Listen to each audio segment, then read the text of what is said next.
Estamos recebendo agora... Cara, esse aqui dá aula, hein? Esse Alô, aí, Cícero. meu amigo. Muito boa tarde. Esse aqui dá aula, hein?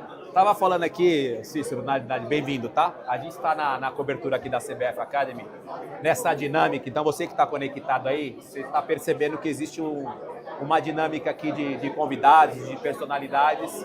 É dessa forma que funciona, tem muita gente circulando aqui em São Paulo. É a segunda edição e a gente está aqui cobrindo o evento e para falar de algo que é tão gostoso, né? Que é esse produto bola, né? Que é o futebol, né? A gente já conversou com o Samir, que é o presidente da CBF, Edmilson, Juan, Carlo Ancelotti passou aqui com a gente, trocou uma ideia. E agora a gente está com um cara que tem uma experiência em administração de elenco, de clube, uma visão tão bacana. A gente estava falando antes, Isso, né? falamos aqui. Né, meu parceiro Lene, da forma que ele se comunica, como que as pessoas conseguem entender, assim, claro, né? Porque hoje, né, Cícero, diferentemente da nossa época, a comunicação também mudou, né, cara? Você falar para uma molecada, você falar também no elenco profissional de seleção brasileira, tem que ter esse feeling, né, de saber se comunicar com cada faixa etária, né? Bem-vindo. Obrigado, Denilson. Prazer revê-lo. Faço sempre questão de elogiar a maneira como você conduziu a tua transição de carreira. Obrigado. E o recado é muito positivo que você passa para quem te escuta. Parabéns. Obrigado, cara. E o Lene, eu sou meio suspeito para falar do Lene, né? Tivemos algumas incursões profissionais juntas e resta aí um carinho, uma admiração recíproca. Tudo mudou no mundo moderno. Não seria a comunicação que ficaria para trás. Mas a gente entende que nem todos os personagens inseridos no contexto do futebol gostam de perceber a evolução de tudo. Muitos, porque ganharam fazendo de outro jeito, com outras práticas, de outras formas, acreditam que só aqueles modelos servem. E a gente não se comunica mais ouvindo no rádio do carro uma música pelo toca-fita, ouvindo o melhor filme num videocassete. Se tudo evoluiu, o futebol também evoluiu. O desafio da comunicação ele está presente em toda a sociedade. Dentro da família existe hoje uma dificuldade enorme da gente chegar nos nossos filhos e não seria no futebol que isso aconteceria de outra forma. Então é sim um grande desafio, mas eu fico muito contente de que vocês acham e percebam que a gente tem uma capacidade de conseguir se comunicar. Porque se você não a tiver, o mundo do futebol te deleta rapidinho. É rápido, né? Dinâmico. E só ratificando aqui, eu e Cícero trabalhamos no Bahia juntos e depois na seleção, né? Então tenho um carinho enorme por ele, um cara que me ensinou muito. Sempre fiz questão de dizer o quanto ele foi importante na minha carreira, faço questão de dizer publicamente, porque sempre foi um cara muito didático, paciente para explicar. E, óbvio, né? Ele, quando eu conheci, eu estava cheirando a leite ainda no futebol, me ajudou muito. Mas, Cícero, uma das coisas que a gente falava aqui anteriormente era da construção de ambiente. E a construção de ambiente passa muito também pelo trabalho do supervisor, né? O supervisor hoje, no final das contas, ele tem um papel administrativo, mas ele tem um papel também de criar, vamos dizer assim, ferramentas e facilidades, seja para comissões, seja para os jogadores. Quando as pessoas que precisam liderar os grupos de futebol, elas não têm a capacidade de gerar esse bom ambiente, ou seja, não dando a estrutura, não dando a condição, não dando o material, não tendo a lógica do que é um jogador, né? Do que ele gosta, de qual é o tipo de música, qual é o tipo de abordagem, o que tem que estar passando na televisão, você não consegue deixar os principais personagens do jogo à vontade o suficiente para desempenharem o seu pleno 100%. Então, sim, a condição do diretor, a condição do gerente, a condição do supervisor é buscar envolver os principais cenários do futebol da maneira mais organizada possível. Acho que já existem muitas ferramentas modernas hoje e a gente tem que fazer os jogadores interagirem com ela. Assim, é muito mais produtivo, porque o jogador já é acostumado a ter esse envolvimento maior com algumas ferramentas tecnológicas. Essa função, Cícero, hoje, ela tem mais protagonismo no futebol do que antigamente? Antigamente o treinador, por exemplo, ele exercia mais esse papel e hoje o treinador ele é treinador porque tem um Cícero do lado dele que pode exercer esse papel? Eu penso o seguinte, o Brasil foi construído através de um sistema no qual 3 grandes personagens decidiam o futebol de um clube. O presidente, o treinador e um supervisor. Porque há 30 anos atrás nós não tínhamos a Lei Pelé, nós não tínhamos esse boom da comunicação, nós mal tínhamos nutricionistas trabalhando, nós não tínhamos o acervo de fisioterapeutas, psicólogos, nós não tínhamos uma necessidade de interação com o departamento de marketing para fazer entregas, com o departamento de comunicação para desenhar estratégias, nós não tínhamos o compliance dentro dos clubes, então não existia a necessidade da figura de um gestor macro. Então o presidente do clube, ele chegava às 19 horas no clube, conversava com o treinador, tudo se decidia. E quem operacionalizava? O supervisor. Grandes baluartes no futebol brasileiro se constituíram assim. Seu Beneci Queiroz no Cruzeiro, Coronel Adelson Vanderlei no Sport Recife, a lenda Antônio Carlos Ritt Verardi no Grêmio, até hoje o Mário Silva no Vitória. Existem grandes baluartes. A gestão mesmo, ela começa com Paulo Angione e com o Maluf, lá em Minas Gerais. Eles são os primeiros gestores a terem um pouco mais de interferência na gestão macro do clube. Eu não acredito que exista uma busca por protagonismo, muito pelo contrário. Quanto mais discreto for o seu trabalho, é porque melhor ele está sendo exercendo. O protagonismo sempre, na minha opinião, tem que estar com os atletas e com o treinador. Afinal de contas, a grande pressão, a grande cobrança e a grande exposição midiática acontece principalmente nessas figuras. Bom, a gente está aqui nessa dinâmica da CBF Academy, conversando com o Cícero, um cara extremamente privilegiado por estar trabalhando na seleção brasileira. Eu tive o privilégio, né, de estar vivendo esse ambiente de seleção, obviamente de um outro ponto de vista, né, atleta, então a gente às vezes não tinha acesso a essa administração que faz o Cícero, que faz o Juan. O Ancelotti esteve aqui falando um pouco sobre isso também. E para a gente terminar, Cícero, esse tipo de evento, o quão é importante para esse produto nosso que é a bola, cara, esse diálogo assim. Denilson, eu tenho convicção que se mais eventos assim já tivessem sido realizados, nós hoje não teríamos a quantidade de estrangeiros que temos jogando futebol brasileiro, nós teríamos uma qualidade melhor de gramado, nós já teríamos iniciado a discussão do calendário previamente com todas as partes envolvidas na mesma mesa, porque nós temos que ouvir todos. Exato. Nós teríamos uma evolução no trabalho de recuperação e resgate do futebol de rua, mas se fala muito pouco no Brasil. O Brasil não é um país adepto à educação. E quando você não é adepto à educação, você constrói pouco conhecimento. E são ambientes assim que a gente constrói conhecimento. E eu fico muito feliz que este grande evento está sendo realizado com a chancela da casa-mãe do futebol brasileiro. Então, que seja realmente a segunda edição, um grande start aí para as evoluções que a gente tanto necessita. Quer fazer mais uma pergunta? Não, eu acho que agora é hora de liberar o homem, que já está aí com os compromissos dele. Mas, Cícero, mais uma vez, obrigado. Feliz demais encontrar você aqui, toda a turma, né, que eu pude conviver lá na seleção. Desejar boa sorte, dizer que a gente vai estar acompanhando, vamos estar pertinho, torcendo pertinho de vocês. Vamos estar pertinho. Eu queria dizer que hoje eu vou botar assim como um dia muito especial na minha história, porque o Ancelotti elogiou o meu tênis, cara. E aí você sofre muitas críticas a respeito do tênis. Às vezes eu sofro bullying lá na CBF. E aí eu liguei para minha esposa e falei assim, Lene, olha, você sabe aquela Recopa, aquela Supercopa, os 4 brasileiros, as Copas do Brasil, os 15 estaduais? Hoje foi o auge da minha carreira. O Ancelotti elogiou meu tênis. Por que eu liguei para ela? Foi ela que comprou.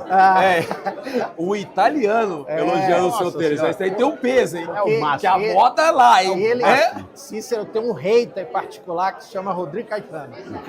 Ele chega, ele já olha pro tênis.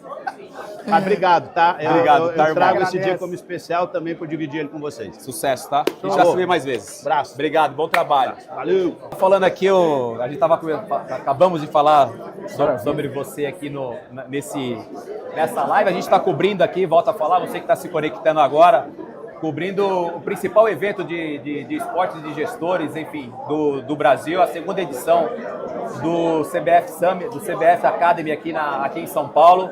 O ano passado eu participei, gostei bastante do que eu vi. O mais importante é essa abertura para o diálogo, né? No passado não tão distante, a gente não tinha nem essa abertura para o diálogo. Então, só da CBF dar essa oportunidade para todos falarem, expressarem as suas ideias, suas opiniões. A gente está recebendo o Guilherme, que é um cara que está vivendo uma fase muito legal. Ele mudou, de certa forma, a história do Bahia. Hoje o Bahia é uma realidade no cenário nacional, time bem competitivo, um treinador que eu conheço bem, um cara extremamente competente. A SAF, né, Lene, que já há algum tempo a gente vem falando muito no futebol. A gente tem aqui um convidado que pode falar com mais propriedade, né, Gui, sobre essa questão da SAF, que eu acho que é um caminho sem volta, né? Bem-vindo. Primeiro, eu estou terminando de montar o meu elenco do Londrina no ano que vem. Estou vendo você fininho desse jeito. Eu quero saber se a gente tem alguma chance. Se temos alguma chance. É possível a gente tocar o coração desse rapaz aqui, jovem ainda, para ver se... Eu estou precisando de um capitão lá. Um capitão? Vamos nessa. Brincadeira, assim. Parabéns pelo seu trabalho. Obrigado, maravilhoso. Lene também, meu querido amigo. Acho que a SAF do Bahia é um trabalho coletivo, né? Eu liderei o projeto, mas primeiro o trabalho desde a intervenção do Bahia em 2013, quando o Bahia começou a ficar um clube sério, deixou de ser um clube de malandragem para virar um clube sério.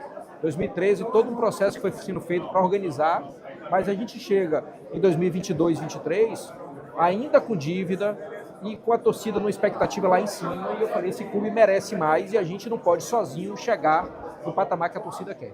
E aí batemos na porta do Grupo City, falamos assim, a gente tem um clube interessante, um clube tradicional, um clube de massa, uma cidade com um estádio de Copa do Mundo no centro da cidade, com metrô, um centro de treinamento que a gente tinha inaugurado há pouco tempo, super moderno, e a gente falou assim, a gente está precisando agora de aliança, de parceria.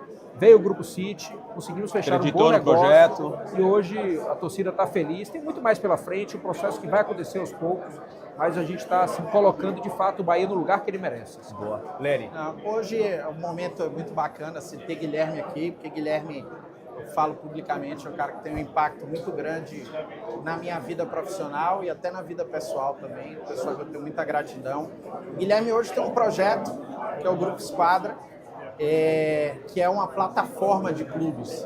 Então, subiu com Londrina, como você falou, agora recentemente, mas conta para quem está assistindo a gente, Guilherme, o que é o Projeto Esquadra, como ele se fundamenta. Boa, Lene. Primeiro, obrigado aí, mais uma vez te ver aqui, né? A gente trabalhou junto há muito tempo no Bahia e criamos uma relação de amizade maravilhosa. A Esquadra é o que eu chamo de um multiclubes brasileiro abaixo do radar. Por que eu chamo que é abaixo do radar? Porque a gente não está disputando aqui comprar clubes de Série A, clubes com torcidas enormes ou clubes que sejam muito caros ou tenham muita dívida, né? O Londrina é um clube muito tradicional, tradicionalmente estava ali na Série B do Campeonato Brasileiro. Quando a gente comprou, ele estava na Série C. Agora, já no primeiro ano de projeto, né, que eu chamo assim, o primeiro ano foi o ano zero, mas já nesse segundo ano a gente sobe e volta o Londrina para a Série B. É um projeto ambicioso, mas com o pé no chão, né? A gente quer ser, o grupo como todo, a esquadra como todo, o maior exportador do futebol brasileiro até 2030. Lógico, não em volume, né, em financeiro, mas em recorrências. A gente não está buscando aqui encontrar um Denilson, encontrar um Hendrick, um Neymar, um Estevão. A gente pode até encontrar, mas a gente precisa que o projeto seja um projeto vendedor e revelador de jogadores jovens de bom nível, mas que não necessariamente valham 10, 15, 20 Sim. milhões de euros. 500 mil euros, 1 milhão de euros, 2 milhões de euros, a gente vai construindo uma história de atletas que muitas vezes não tiveram oportunidade na Série A e falaram assim, Londrina é uma boa camisa, cidade boa de morar, projeto com jogadores jovens, então 50% do time tem que ser formado por atletas sub-23, a gente tem meta de minutagem de atletas sub-23, meta de vaga, então assim, isso tudo pra gente é uma transformação. No momento em que os clubes de Série A cada vez menos usam os jogadores jovens, a gente cada vez mais quer usar o jogador jovem. Então a plataforma é uma oportunidade para o jogador jovem do Brasil desenvolver uma carreira se ele não tiver espaço num clube maior, num clube de massa, num clube da Série A. E a gente tem também o Linense aqui em São Paulo, que é também um clube da plataforma, e 3 clubes de base, só de sub-17 para baixo. Estamos avançando agora para comprar um clube em Portugal, um clube pequeno, mas também que a gente quer desenvolver em Portugal, e começar um processo de expansão da esquadra. Portanto, é um multiclube abaixo do radar, com o pé no chão, mas a cabeça nas estrelas. Com a mesma de Portugal, ideia. Com a mesma ideia, a mesma filosofia. Seja, encontrar jogadores jovens portugueses, mas também posicionar jogadores jovens do Brasil lá em Portugal, para uma transição para o mercado de primeira, segunda e terceira prateleira da Europa. Quando você fala em minutagem, quando você leva essa informação para dentro do trabalho, para dentro do vestiário, ou para os jogadores que são os protagonistas, Como é que eles recebem isso? Vamos lá, Wilson. É importante, eu tenho uma frase que eu digo assim, Sim. o maior patrimônio do futebol brasileiro, a coisa mais importante do futebol brasileiro não é o jogador, é a minutagem. Porque jogador a gente tem muito. O que é raro é ter oportunidade para esses meninos jogarem. Então, muitas vezes, um talento de 20, 21 anos, acabou o contrato sub-20 dele, o clube não renovou porque não tem espaço no time principal, acabou a Copa São Paulo, o menino fica perdido, às vezes não renova o contrato, muda de profissão. O que nós queremos na plataforma é oferecer minutagem para essa garotada. Entendi. E aí, quando a gente fala o seguinte, se você vai para o Londrina, por exemplo, eu vou imaginar aqui um zagueiro de 19 anos, de 20 anos, contar o caso real, né? Caio, o nosso zagueiro foi titular todo o ano passado e até quase o final, mas aí ele teve um rompimento de ligamento e aí parou, mas até a contusão ele era titular com 20 anos de idade, que veio depois de uma Copa São Paulo, que nós observamos ele no Botafogo de Ribeirão. Ele estava solto no mercado, a gente trouxe, ele foi titular do Londrina com 20 anos de idade, todo estadual, toda a Série C, jogador revelação do nosso campeonato. Então, assim, é um jogador de alto potencial que poderia hoje sequer estar jogando futebol. Poderia estar perdido numa outra profissão. Sim. E o fato de oferecer a minutagem, dizer aqui você vai jogar, porque aqui a gente precisa que o jovem jogue. Mas sempre, lógico, ele jogou ao lado de ninguém mais, ninguém menos que o Wallace, nosso zagueiro super experiente, um grande professor. Sim. Então, quando a gente coloca o Wallace com a experiência dele, com habilidade, competência, com o nível de futebol que ele ainda tem, do lado de um menino, isso explode e a gente acredita nesse modelo. Concordo. Falando de liga, Guilherme, você desde o início do processo da formação dos blocos econômicos participou bastante. Hoje a gente não vê muito na imprensa até se falar do que é que está acontecendo, qual o status de cada bloco. Como é que está esse movimento hoje para a formação de uma liga única, ou você acha que isso não tem como acontecer? Eu sempre disse que a liga no Brasil vai se formar mais por necessidade do que por uma estratégia vinda dos clubes, né? E assim foi. Na verdade, a LFU se tornou a grande liga mais forte, o bloco comercial mais forte, e a Libra um pouco mais enfraquecida, mas muito pelo fato da LFU ter um investidor que antecipou parte dos direitos dos próximos 50 anos, quer dizer, adquiriu parte do direito, 10, 20 ou 10, 15 ou 20%. Ou seja, o clube estava precisando de dinheiro no curto prazo, vendeu seus direitos 10, 15 ou 20% nos próximos 50 anos para o investidor. Isso fez com que os clubes se unissem, mas a união veio pela necessidade do dinheiro, não apenas por uma visão estratégica. É lógico que muitos clubes e a própria LFU têm uma visão de estratégia desse negócio. Do outro lado, a Libra, que também é um bloco comercial muito interessante, mas hoje passa por uma crise, pelo conflito com o Flamengo. Está havendo um esvaziamento da Libra, é realidade isso, eu não estou aqui entrando no mérito, mas é uma realidade que quando tem um conflito tão grande, tão ácido a ponto de disputa judicial, a tendência é o enfraquecimento. Então hoje eu diria que a LFU é um bloco comercial muito mais forte, a Libra enfraqueceu, apesar do peso grande dos clubes que tem, e ainda está imprevisível a gente poder dizer que isso em algum momento vai haver unificação. Eu não acho que ainda está no momento, mas alguma hora vai acontecer. Ô Gui, quando você falou do processo do Bahia, outros clubes, sem citar nomes, mas para não ser indelicado, outros clubes vivem situações assim, beirando ali o limite das dívidas e tudo mais. A gente ouve muito nos corredores de que tá esperando chegar em tal ponto para aí vir uma SAF e resolver essa situação. Não estou dizendo que foi a situação do Bahia, você pode dizer melhor do que eu. Quando você traz a ideia da SAF dentro do Bahia, você teve alguma rejeição, alguma briga de falar, cara, a gente não quer isso aqui? Não, vamos lá. Primeiro que a gente tinha uma dívida grande, mas era uma dívida administrável, né? Não estava das mais críticas do futebol brasileiro. E vários outros clubes hoje já estão chegando no endividamento, assim, que já não dá mais conciliar. Veja que 2024, 2025 foram anos de muito dinheiro no futebol brasileiro. Dinheiro de bet, dinheiro da Liga, da LFU, dinheiro das novas negociações de TV. Enfim, os clubes compraram no Brasil pela primeira vez a janela do meio do ano de 2025. Foi uma janela que houve tanto investimento de venda de jogador para fora, quanto no mesmo patamar investimento de compra de jogador. Quer dizer, o Brasil era um país exportador de jogador. E esse ano foi a primeira vez que empatou. A gente exportou a mesma quantidade que importou, o que não é correto do ponto de vista de estratégia, porque a gente tem que ser exportador de jogador. Como sempre foi, né? Culturalmente, sempre né? Fomos. Então hoje o futebol brasileiro vive de fato um gasto excessivo com dinheiro de 24 e 25, mas os clubes não pagaram dívida e não investiram em infraestrutura. futebol inflacionou, o mesmo jogador que ganhava 100 mil hoje está ganhando 200 mil e ponto. Agora vem uma crise grande, endividamento, não houve redução da dívida, não houve investimento em infraestrutura, mas o dinheiro novo acabou. Então 2026 eu acredito que seja um ano de ajuste. O que aconteceu com o Bahia nesse caso? A gente teve uma conversa franca com a torcida. É o seguinte, a nossa dívida é conciliável, podemos continuar sendo associação, mas se formos SAF vai acontecer isso. Transparência e clareza no projeto. E eles entenderam. E aí quando a gente vem e fala, além disso, o proponente, nosso sócio, nosso parceiro é o Grupo City, aí, velho, aí foi a rejeição chancela. Foi de 1%. Quer dizer, num quórum lá de 13 mil e tantos votantes, a gente teve menos de 200 pessoas que votaram contra. Então a gente teve 98,8%, salvo engano, de votos favoráveis e no Conselho Deliberativo 100% dos votos favoráveis. Gui, para a gente terminar, quer fazer mais uma pergunta? Não, eu queria dar, na realidade, os parabéns, né? Pelo trabalho que o Guilherme vem fazendo. O Guilherme vem realmente revolucionando o mercado do futebol com as ideias, com tudo que ele vem proporcionando. Desejar mais sorte, que o Londrina faça uma Série B firme, que os outros clubes também avancem e agradecer mais uma vez a presença. Temos que marcar de conversar mais, hein? Tamo junto. Lá no programa. Temos que marcar de conversar mais para finalizar a importância de um evento como esse da CBF. Eu acho que aqui a gente faz uma coisa que é o sonho da gente, né?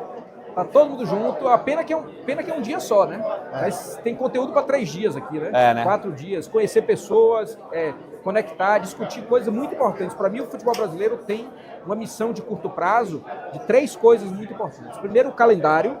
Já houve enfrentamento, a CBF enfrentou e está entregando uma coisa de qualidade. O segundo, o fair play financeiro, que já é um movimento sólido de entregar isso. E a terceira coisa, a arbitragem. Quer dizer, conseguir profissionalizar e avançar. Eu digo sempre, eu disse uma coisa assim, a culpa da arbitragem ruim no futebol brasileiro é de todo mundo, menos do árbitro. O árbitro é vítima tanto quanto os clubes, porque ninguém pode ser responsável por ter um resultado pelo qual ele não foi formado para isso. Então, eu acho que a CBF, se conseguir avançar no calendário, avançar no fair play financeiro e avançar na arbitragem, tem tudo para termos uma liga, um campeonato cada vez mais poderoso e um evento como esse soma demais. E uma mudança do comportamento dos jogadores, dos treinadores, dirigentes, né? Nessas coletivas que inflama ainda mais, né? Só reclama quando é contra, né? Quando é a favor, fica calado. Então, assim, não é possível que erre tanto para um clube só, né? Exato. Bom, gente, Gui, obrigado. Satisfação, sucesso. A dinâmica do podcast continua. A gente vai... Enfim, você que está entrando agora na live, estou aqui com o Lene, meu parceiro, meu sócio da 94. A gente está cobrindo o evento da CBF, né, da Academy, a CBF Academy.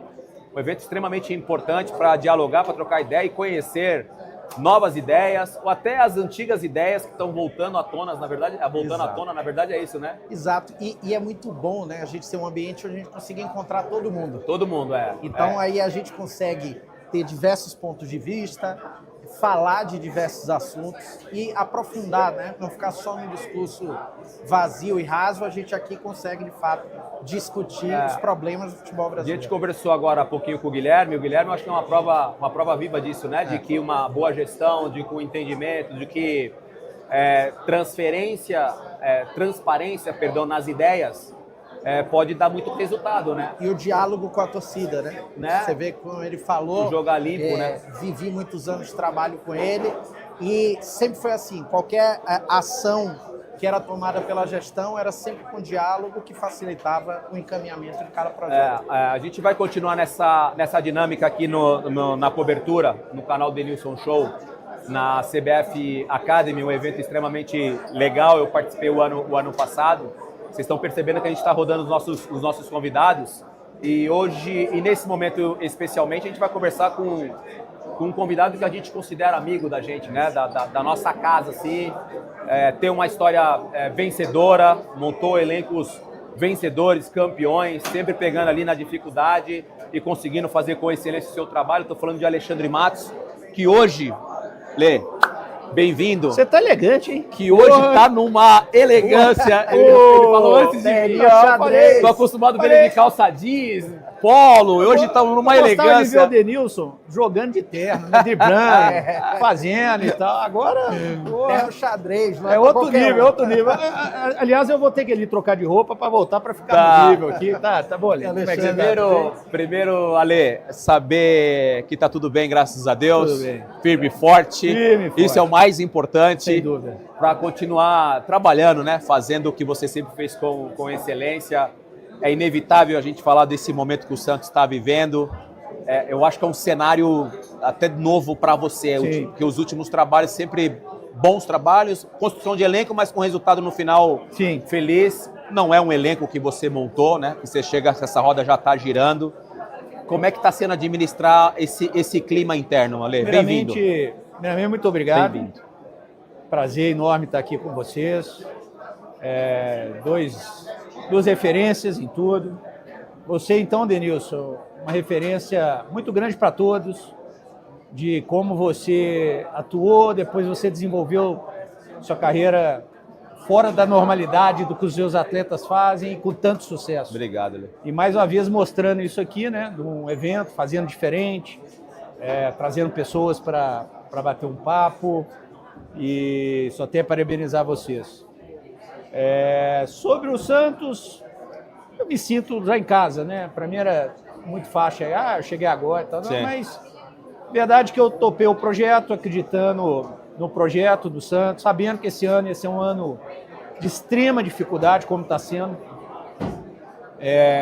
A missão de literalmente manter o Santos nessa primeira divisão, que é a casa do Santos, não é normal o Santos não estar nela. Concordo.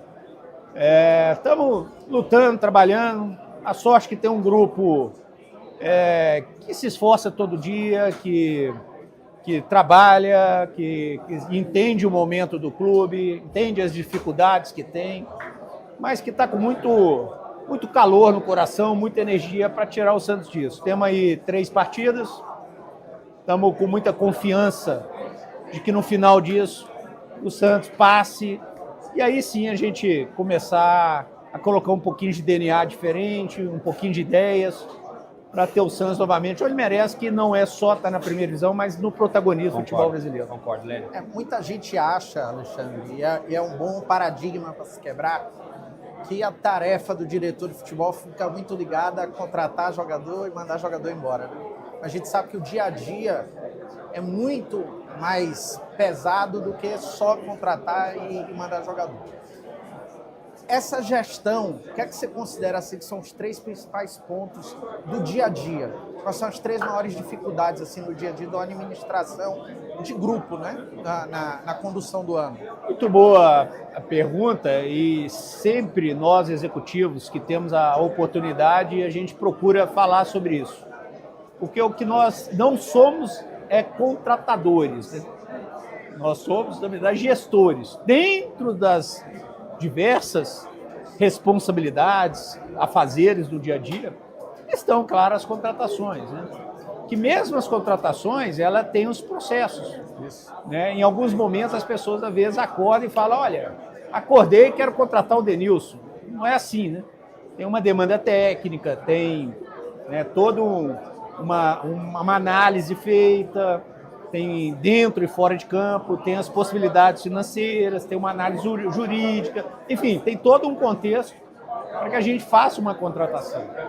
E o executivo, na verdade, ele é um gestor de pessoas e de processos. É o que fazemos diariamente. E quando fala em pessoas, a gestão humana, está aqui um campeão do mundo, um grande ex-atleta, né? Ela, para mim, ela é mais importante de todos os fatores que englobam um departamento de futebol, né? O famoso ambiente de trabalho.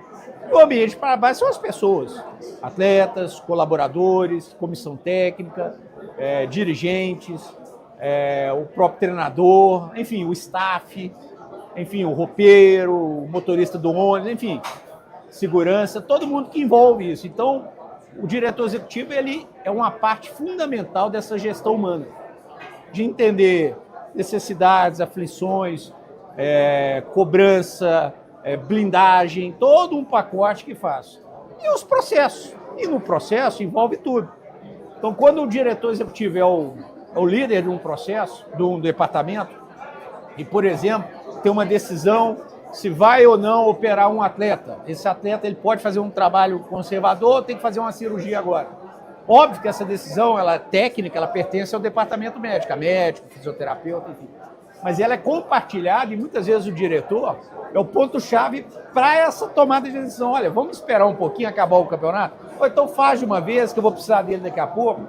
E essa decisão ela tem que ser compartilhada. O que o diretor executivo tem a obrigação de fazer é a blindagem depois do processo. Porque tudo na vida pode dar certo, pode dar errado. Você não tem uma bola de cristal, até porque a gente trabalha com seres humanos. E esse processo ele pode dar certo, como pode dar errado.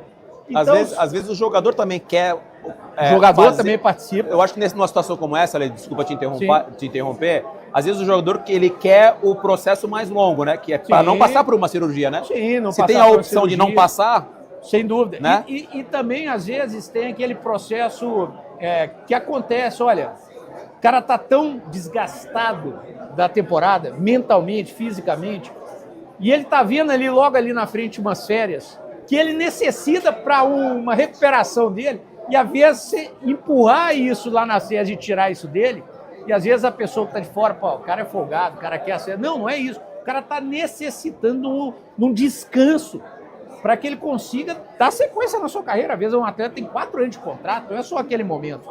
Então, isso também é importante. E não só isso, como para a jurídica, por exemplo, quantas vezes eu, como não sou formado em direito, mas debati cláusulas contratuais, debati ações que iria fazer, debati com um advogado que ia participar de uma defesa de um atleta que foi expulso. Olha, mas teve isso. Então, assim, é o tempo todo. Então, se você pegar nesse nicho, junto com logística, junto com segurança, junto com negociações, junto com RH, recursos humanos, réu da folha, bonificação, enfim, é um nicho de funções gigantesco que as pessoas ainda julgam muito por contratações, né? E as contratações fazem parte. Nós sabemos que é o que chama a atenção, que é o que causa o debate, mas não é só isso. E às vezes esquece que essa contratação, ela para dar certo no final, ela precisa da adaptação.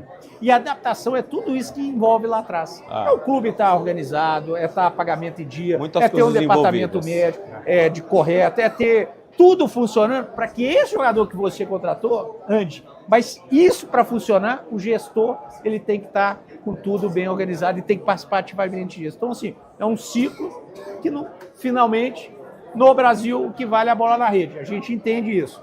Mas para chegar lá tem muita coisa a ser feita. O gestor, eu estava falando com o Lene aqui recentemente, aqui nessa live, a gente está desde as 9h30, 10 da manhã, fazendo lives aqui, participando dessa cobertura da CBF Academy, que eu acho que o gestor hoje, Ale, tem mais protagonismo do que antigamente. Você concorda? Não sei se é por causa das plataformas, né? Concordo. Divulgação, tecnologia, mas hoje parece que a função de vocês está mais aflorada do que antigamente. Eu acho que alguns fatores. Primeiro que nenhum gestor, falo por mim, falo por todos, nenhum quer esse protagonismo. O protagonismo é do atleta, é do treinador, são eles que têm. Na verdade, a nossa função é dar condição para que o atleta brilhe. São facilitadores. Ponto. Ninguém quer holofote, ninguém quer. Falo por mim, com vários que eu conheço, sou amigo. Enfim, o que a gente quer é trabalhar, né? Mas, para mim, o que aconteceu, até uma historinha que eu conto no meu 2º livro sobre gestão, muito mais que um jogo, é só analisar a história. E a história diz muito pra gente, certo? O Brasil foi tricampeão do mundo, 58, 62 e 70. E o mundo todo olhou e falou, porra, cara, se eu não arrumar alguma coisa, eles vão continuar ganhando. E o Brasil ganhar pelo individualismo, Pelé, Garrincha e tantos outros que jogaram, enfim. E o mundo olhou e falou o quê? Pô, como é que eu vou bater nesses caras? E aí, paralelamente, começou a aparecer as questões táticas afloradas. Carrossel holandês, Itália com 3 zagueiros.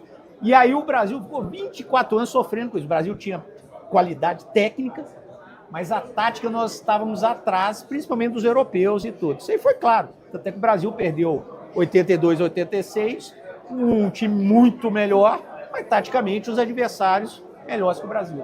Até que veio 94, quando o Brasil ganha a Copa, taticamente perfeito, com o Parreira, lembra? Né? O Dunga, Mauro Silva, né? Protegendo e tudo. Mazinho. Era até, ainda era garoto, né? Não sou igual o Denilson aqui, já é mais velho. Mas lembro que o Brasil era muito criticado como jogava. O Brasil joga feio, mas ganhou. Era o Romário e o Bebeto lá na frente resolvendo. Inclusive, é uma fala de Romário, né? Mesmo com esse pobre futebol que a gente está jogando, a gente vai ser campeão. Não era pobre, é porque o Brasil estava acostumado ao Era a cultura individualismo. da época. A técnica resolver. Quando precisou colocar hoje a gente tática fala para sobre ganhar, isso. a verdade é essa, que precisou, agora somos nós, tem 24 anos que não ganhamos, então vamos olhar o que os europeus estão fazendo, tática. E aí veio o Parreira, veio o Filipão 2002, 3 zagueiros, lembra? 3 zagueiros. Brasil campeão do mundo com 3 zagueiros. 3 zagueiros. Né? Taticamente perfeito, com a qualidade técnica de vários, está aqui um, né?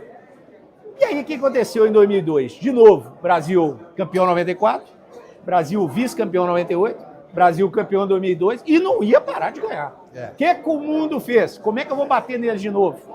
Gestão. Começaram a se organizar. Organização e investimento. Apareceu os grandes faturamentos do mundo. A Alemanha foi um exemplo disso? Alemanha, gestão, nesse organização. processo? Com certeza. Gestão, organização, investimento. Em base, em profissional, Alemanha campeão do mundo. E assim você pega diversos cases aí, mundo afora. Premier League, né, que não existia. Lembra da Liga Inglesa, gente? Era uma bola com o grandão lá na frente cabecear. Acabou. Quem assistia jogo da Inglaterra? Hoje é o melhor futebol praticado, na minha opinião. Quem assistia jogo da Inglaterra? Ninguém. Quem assistia jogo da França? Enfim, só tinha Itália, o Milan e o Juventus, o Inter, lembra? Na década de 90. Era isso, porque taticamente eram perfeitos. Isso. Certo? Então o que aconteceu? Gestão. E aí, quando vem a gestão, no Brasil, o Brasil falou, opa, eu tenho que me organizar. Os clubes, CBF, eu preciso me organizar. Aqui, ó, a CBF Academy, o Brasil não tinha. Os profissionais, eles eram feitos aprendendo na prática. Não tinha uma gestão, não tinha um curso, não tinha. Quando veio isso, o que aconteceu? O profissionalismo. E apareceram quem? Os profissionais. Então, talvez daí surja um pouco desse protagonismo que aconteceu no mundo. Gestores do mundo começaram a aflorar. Você deu o exemplo da Alemanha. Alemanha, a gente lembra Bayern de Munique, a gente lembra Franz Beckenbauer. Grande jogador, um dos melhores de todos os tempos, grande gestor, presidente do Bayern, gestor, enfim. E assim as coisas foram acontecendo e eu acho que por isso que esse evento que a gente está cobrindo aqui no canal Denilson Show, CBF Academy, que, enfim, reúne várias pessoas importantes desse produto que é a bola, Ale. A tua opinião, que impacto tem isso aqui para o futuro do futebol brasileiro? Eu acho que é fundamental. Acho que o Brasil, ele sofreu bastante em termos de gestão e tudo nos últimos anos, talvez um dos fatores pela falta de diálogo, de debate, de ideias colocadas, entendendo que nem todo mundo, ninguém, na verdade, sabe tudo. Ninguém tem a fórmula mágica, porque se soubesse, aqui a fórmula é isso, faz assim que vai dar certo. Não tem, principalmente no esporte e no futebol, não tem. Então a gente tem que debater, a gente tem que colocar ideias, a gente tem que estar próximo das pessoas, criar relação com as pessoas, né? Eu cheguei aqui hoje, por volta de 11h30, meio-dia, fiz a minha palestra, minha contribuição, né, de 2 às 3, e o que eu mais estou fazendo aqui é conversar com as pessoas, interagindo, trocando ideias, trocando coisas novas, aprendendo, né? Eu, em 2020, eu mudei um pouquinho a minha maneira de pensar. Eu tinha muita dificuldade em, não vou participar de um evento, não vou dar a palestra, talvez eu não vou fazer esse curso. E de lá para cá, fiz diversos cursos mundo afora, UEFA, FIFA, CBF Academy, participei da primeira turma de executivo. Enfim, sempre que posso, contribuo com alguma coisa, aprendo mais do que contribuo. Hoje, falando de categoria de base, tinha 2, o gestor do Vasco, o gestor do Fluminense. Aprendi mais do que contribuir. Então, acho que é fundamental para que cresça o nível dos profissionais. E crescendo os profissionais, inevitavelmente cresce o futebol como um todo. Você viu, Lene, que a fala dele em relação ao evento da CBF é muito parecida, ele está muito alinhado com todos que passaram aqui, né? Todos os gestores que passaram por aqui, eu fiz a mesma pergunta ali, da importância desse evento do diálogo, né? Porque o Samir, que falou com a gente lá, uma das primeiras coisas que ele falou foi, cara, eu abri para o diálogo. A CBF não abria para diálogo para ninguém. A gente abriu para o diálogo. Por isso que esse evento está tá acontecendo, né? Exato. E aí a gente, usando o recorte do futebol para o que é a sociedade, tive a importância da educação, porque nada mais do que educação isso aqui, né? É ensino, é estudo, é aula. Então a gente entende que isso não só para o futebol, né? Para o país é importante e para o futebol, sendo esse recorte da sociedade, vai ser a mesma coisa. Eu vou te falar, Nene, o nível técnico da CBF Academy hoje, professores, a IDP, né, que tem uma parceria, assumiu um pouquinho a gestão da CBF Academy, uma baita de uma universidade, colocou um nível técnico fantástico lá dentro. E os professores também são fantásticos. Então, assim, principalmente um lá que dá aula lá de gestão lá para executivo, formação de elenco das licenças, o tal de Alexandre lá, eu vou dar lá, tô brincando. O que eu mais faço é aprender com os professores ali, sabe? Então, assim, é um prazer enorme estar ali, mas o nível técnico está muito bom. Obrigado. Independentemente de qualquer coisa, que você continue fazendo o seu trabalho. Preciso de você Muita sexta-feira, saúde. com a camisa ali no Santos ali, que eu preciso ganhar jogo, eu preciso de um cara como você lá. Parabéns, tá? Tamo junto. Deus abençoe tua saúde. Com Obrigado. Deus. Obrigado, irmão. Sucesso, tá? Com Deus.